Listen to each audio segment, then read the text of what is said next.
impressions and remembrance, Christina, of Dulcie's demeanor? Here you got someone who's gone through quite a significant array of symptoms and failure to get relief. And then you've got these words that she received from these professionals. And sometimes that we know that that affects our patients significantly, and it can be a barrier.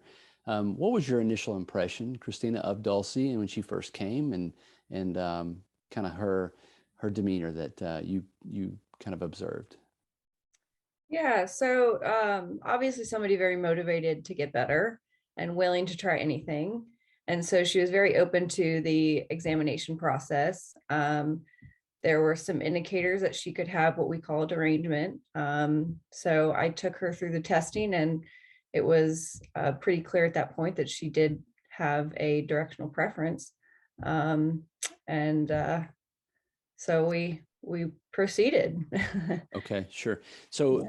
we'll talk about more about what you saw that kind of hinted from her history or the physical exam that led you to believe that, okay, this may be one of those conditions that's actually quite more rapidly improvable than what the patient oftentimes thinks, that's for sure. Was she exceptionally scared to move, or was she, from your perception, was she, was there a great deal of fear involved? Can you talk about that?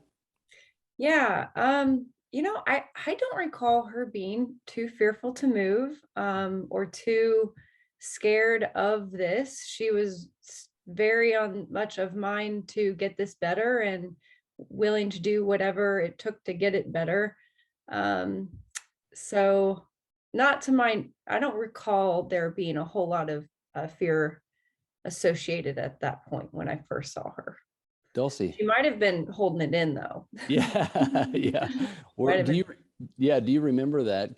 Because sometimes we have patients move their body part a little bit further than maybe other clinicians might, because we're trying to get to what we refer to as end range, because that's where we get our answers from. Do you recall her testing on that first day, and was it concerning to you or scary?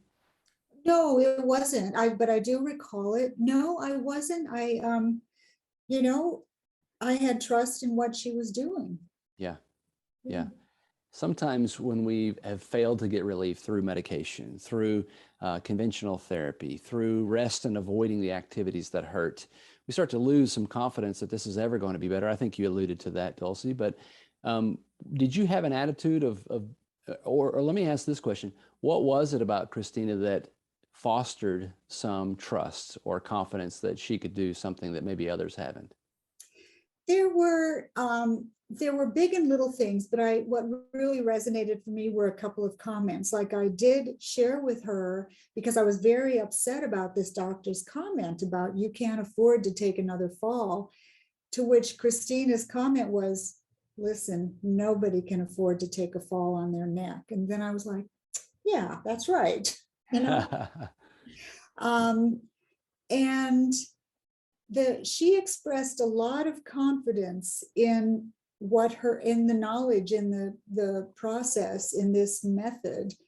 And I was like, she's a professional. She knows what she's doing. And I kept going back to that one day when I felt, for some period of time, absolutely no pain. Mm-hmm. And I thought, there is something to this. So I was trusting the system, and I was doing that even before, because I was seeing Christina before I got this word about, the MRI.